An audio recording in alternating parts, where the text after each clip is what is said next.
कालिदास राजा भोज के राज दरबार में एक बुद्धिमान कवि थे। राजा स्वयं भी राज्य के कई महत्वपूर्ण विषयों पर कालिदास से सलाह लिया करते थे। कालिदास बहुत विनम्र थे और अन्य विद्वानों का आदर करते थे। एक दिन एक गरीब ब्राह्मण कालिदास के पास आया। वह कालिदास की तरह कवि तो नहीं था, लेकिन अत्यंत ज्ञानी था। उसे वैदिक कर्मकांडों का अद्भुत ज्ञान था। वह बहुत सरल, भोला और सदाचारी मार्ग का अनुयायी था।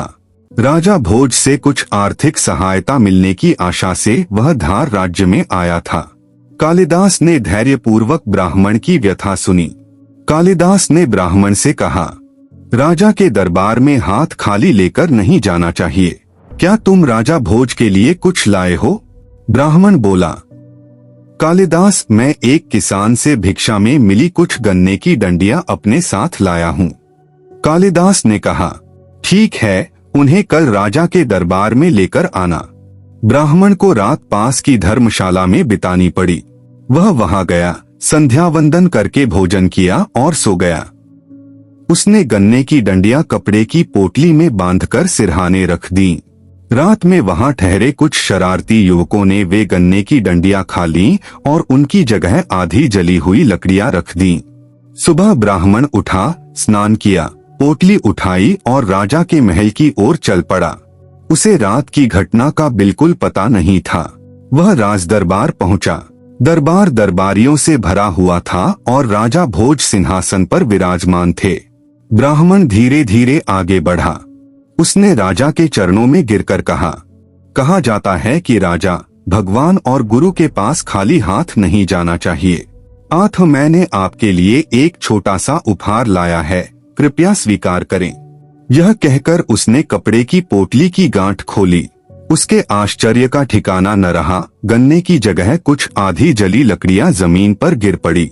ब्राह्मण भयभीत हो गया। वह कुछ बोल ही नहीं पाया। यह राजा का अपमान था। सभी दरबारी चिल्लाने लगे, इस ब्राह्मण को दंड दो। तभी अब तक चुपचाप सब देख रहे कालिदास ने सबको रोकते हुए कहा, सुनिए, कृपया शांत हो जाइए।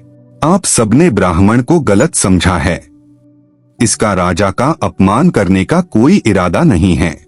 यह ब्राह्मण अत्यंत विद्वान है और वैदिक कर्मकांडों का गहरा ज्ञान रखता है, परंतु यह अत्यंत गरीबी से पीड़ित है। अपनी पीड़ा सीधे राजा से कह नहीं आ रहा, इसलिए इन आधी जली लकड़ियों के माध्यम से उसने अपनी दयनीय स्थिति व्यक्त करने का प्रयास किया है। इन लकड़ियों को देखिए, ये आधी जली और आधी ताजा हैं।